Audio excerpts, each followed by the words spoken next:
Gang, it has been a tough old week, so let's go shoot some street photography, chill out, have a good time, just make some cool stuff, because that's what we like doing.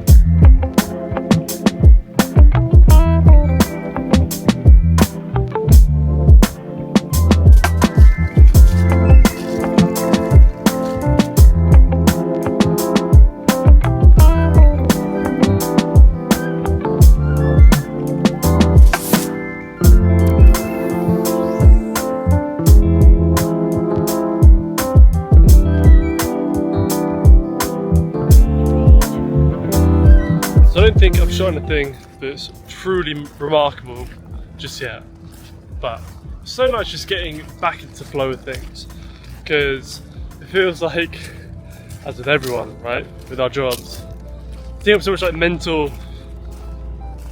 capacity, and to come out and just shoot street, but there's no intentions, there's no nothing, it's just follow your curiosity, feels so good for the soul, and that's what the plan is today. Like, I don't think the weather's particularly nice, I don't think there's anything particularly interesting going on, but it gives us the opportunity just to refocus and internalise, yeah, just how lucky we are to be able to go out and shoot and to have such a wonderful little hobby. And that is kind of weird. This is risky business, but I want to get slightly closer to that, see if there's any reflection of that.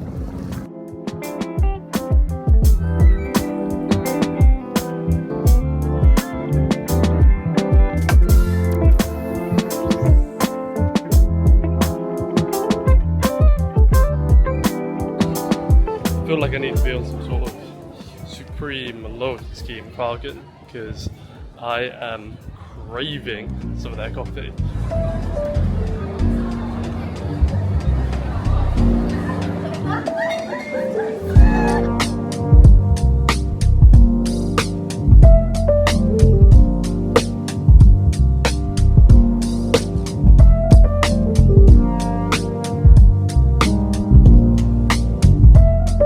If you have enjoyed the photos in this video and want to learn how you can shoot images just like these, you should consider Street Tools. Street Tools is without a doubt one of the most powerful resources for photographers at all skill levels. From the essential basics to the advanced professional techniques, this book provides everything needed to take your photography to the next level. And it's mad, because I have travelled the world using the very techniques written down in this book, and top brands have trusted me to capture their vision, and all of that is in here. It's everything that I wish I knew earlier in my career. And so if you're interested, there's a link down in the description for both the hard copy and the ebook. A theory that I've been working on is the concept that the more you get in street photography, it almost becomes harder to get out there. And the reason for that is because the frequency that we get good images is lower, right? Because as we get more into it, we start realizing what's actually good. And we've taken all of like the obvious good photos, we've copied everyone else. And it's now kind of onto us as a creative to keep it interesting, to keep pushing, and to keep on trying to go out to capture something good. And I think that's one of the reasons why Leicas are so, I guess, desirable to photographers who are always out. And obviously, if you forget all like the heritage stuff, using Leica kind of makes it harder, but then also easier, and that keeps it interesting, that keeps it a challenge, and that keeps you wanting to go out, because you miss photos and you go, okay, well, I could have got that, so that was potential there, that was potential there, over and over and over again. I think that we want to keep chasing that feeling of potential, that feeling that, oh, one day we are going to get there. And that keeps us practicing, that keeps us humble, it keeps us wanting to go out and shoot photos. And so I think, at least in my personal experience, it has genuinely become harder to get out and shoot street in London, because all the easy photos are completed a million times, and it's only like the tiny minute differences that may make a photo better or worse, and that just like isn't particularly interesting.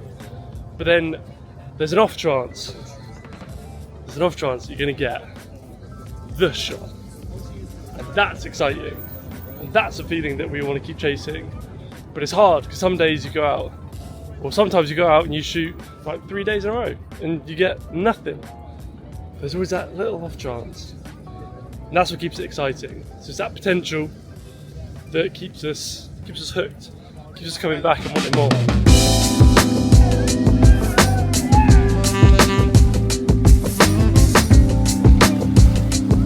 So I'm going to use a really slow shutter speed because obviously they're moving, and I want to try and create a sense of like dynamism, but they're not moving particularly quickly, or at least relative to me, they're not moving particularly quickly, and that changes how we shoot, because in order to convey that motion, that movement, we've got to use an even slower shutter speed.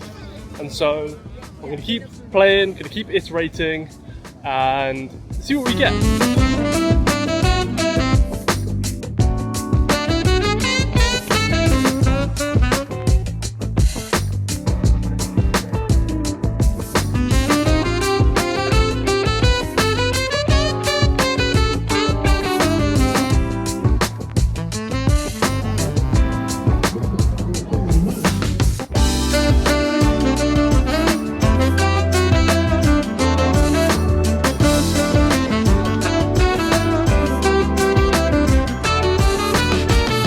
Gang, we are at that time of the year where it's September, it's now about 5 o'clock, and on the north side of Oxford Street, light is streaming down, which means that we can get such like interesting subjects that are fully illuminated against a lovely dark background.